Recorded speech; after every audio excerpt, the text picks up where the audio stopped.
There's been a burst of fighting in Afghanistan in recent weeks. The enemy sent waves of suicide bombers to attack U.S. bases. Allied troops and unarmed humanitarian workers have been ambushed and killed. Now there is controversy about whether an American airstrike killed a large number of civilians.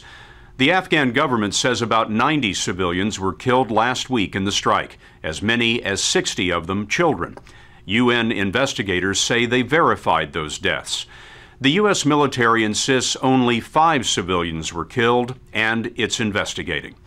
As we first reported last year, the Afghan government has been demanding an end to airstrikes, even though the U.S. military says they're vital to supporting the troops.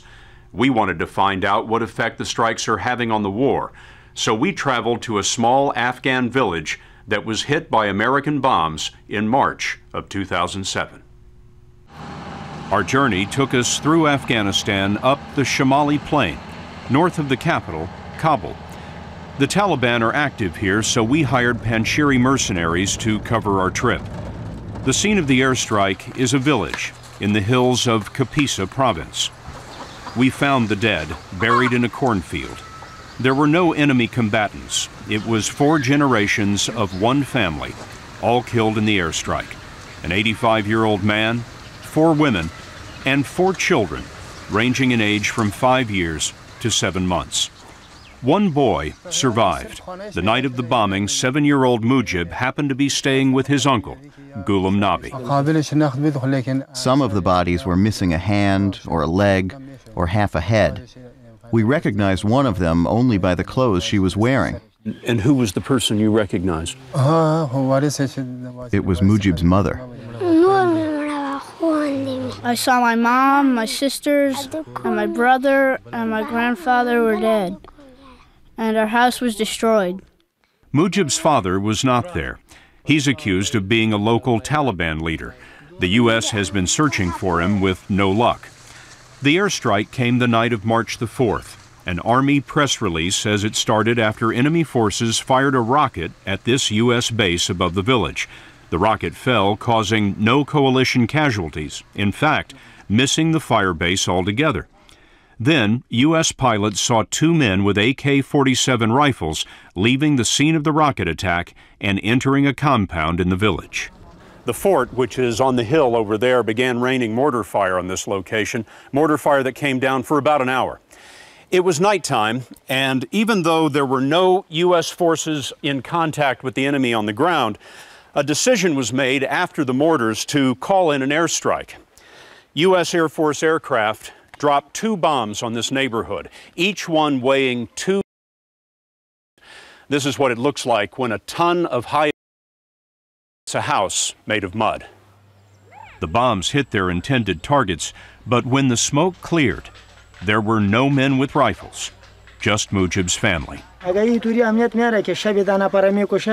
the Russian invasion, we haven't heard of 10 members of one family being killed by Russians in one incident, but the Americans did that. These Afghans, like many others, are trying to decide whether to support the U.S.-backed government. We expected anger, but we didn't expect this. You can't be saying that the Soviets were kinder to your people than the Americans have been. We used to hate the Russians much more than Americans. But now, when we see all this happening, I am telling you, Russians behaved much better than the Americans. Really, there's no comparison. The Soviets killed something like 1 million Afghans over 10 years. But it's the kind of thing that Afghans are saying, and here's why. In 2007, 22 airstrikes killed more than 320 civilians, according to the humanitarian organization Human Rights Watch. It leaves the Afghan president, Hamid Karzai, explaining to his people why they're being killed by his allies. Why are so many Afghan civilians being killed by U.S. forces? The United States or the coalition forces are not doing that deliberately. The United States is here to help the Afghan people. The Afghan people understand that mistakes were made. But 5 years on, 6 years on, definitely, very clearly, they cannot comprehend as to why there is still need for air power. You are asking the American government to roll back the airstrikes. Do I understand you? Oh, yes, in clear words. Karzai told us he delivered those words privately to President Bush last year, but he decided to take the message public in this interview. And I want to repeat that. Alternatives to the use of Air Force. And I want to speak for it again through your media. You're demanding that? Absolutely. We wanted to understand how these airstrikes are planned. It turns out the mission that made Mujib's neighborhood look like an ancient ruin was run through this futuristic classified control center. We were surprised to get in here because it's never been seen on television before tonight. We promised the Air Force we wouldn't reveal classified information or the Persian Gulf country where the center is located. Wow, this is Iraq over here and Afghanistan there? Yes. And what are all those points on the map? Those points, each one of those is an individual aircraft. Air Force Colonel Gary Crowder is Deputy Director of the Combined Air Operations Center, which runs the air war over both Afghanistan and Iraq. You know, I'm curious, how often is an airstrike prepared that's called off at the last minute? Thousands and thousands of times a month. We look very, very often. We track some of insurgent leaders. We will track for days and days on end, and we are prepared to strike them at any moment, but we can never get all of the criteria necessary to meet our rules of engagement.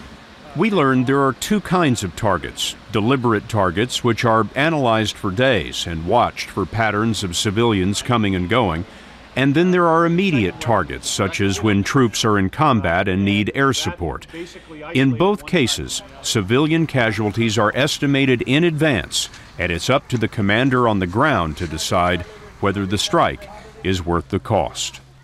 We rely on those commanders to make the assessment at the time of what the requirement is. He assesses proportionality, he assesses the validity of the military target. What do you mean by proportionality? If we know that there is a sniper on a roof, and the roof is in the middle of a mosque or which is a protected site or in the middle of a very populated area, then dropping a 2,000-pound weapon on that would not be proportional to going after the sniper. Two men with AK-47s run into a house. Do you bomb the house? In some circumstances, we will bomb the house. It is entirely dependent upon the circumstances on the ground and the ground commander's assessment of that particular situation. There's this macabre kind of calculus that the military goes through on every airstrike, where they try to figure out how many dead civilians is a dead bad guy worth. Mark Garlasco knows the calculus of civilian casualties as well as anyone. At the Pentagon, he was chief of high-value targeting at the start of the Iraq War. He told us how many civilians he was allowed to kill around each high-value target, targets like Saddam and his leadership. Our number was 30. So, for example, Saddam Hussein, if you're going to kill up to 29 people in a strike against Saddam Hussein, that's not a problem. But once you hit that number 30, we actually had to go to either President Bush or Secretary of Defense Rumsfeld. Garlasco says that before the invasion of Iraq, he recommended 50 airstrikes aimed at high-value targets, Iraqi officials. How many high-value targets were taken out in those strikes? None of the targets on our target list were actually killed. How many civilians were killed in those strikes? We're looking at a couple of hundred civilians at least. A couple of hundred civilians, and not a single bad guy killed. That's right. The bombs that are dropped are really only as accurate as the intelligence behind them. That's true. But we have come a very long way in getting that intelligence to be more accurate. Of course, the Taliban are killing civilians too, targeting them deliberately. By contrast, we watched American airmen calculate how to minimize civilian casualties with the choice of timing, weapon, and direction of attack. I don't think people really appreciate the gymnastics that the U.S. military goes through in order to make sure that they're not killing civilians. If so much care is being taken, why are so many civilians getting killed? Because the Taliban are violating international law, and because the U.S. just doesn't have enough troops on the ground. You have the Taliban shielding in people's homes, and you have the small number of troops on the ground, and sometimes the only thing they can do is drop bombs. But why were bombs dropped on Mujib's house? As we said, the Army wouldn't talk about it. An Air Force source says that Mujib's house was a Taliban hideout. But through an interpreter, the villagers disputed that, and they said the U.S. should have known better. The Americans came here the day before they bombed. They searched the whole house and saw women and children in the house. This is such an important point. Let me make sure I've got who came the day before? The Americans.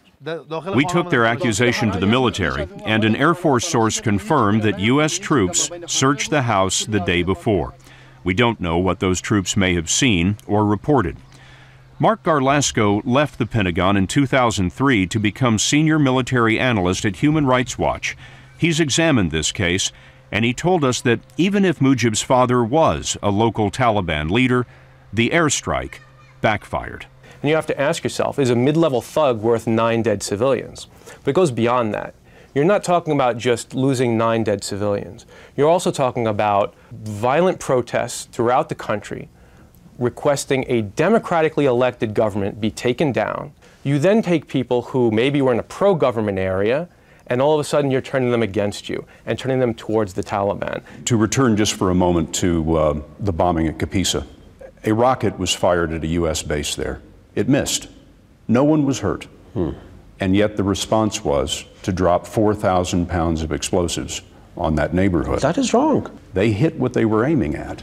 That is a mistake. I know that. It may be at times careless.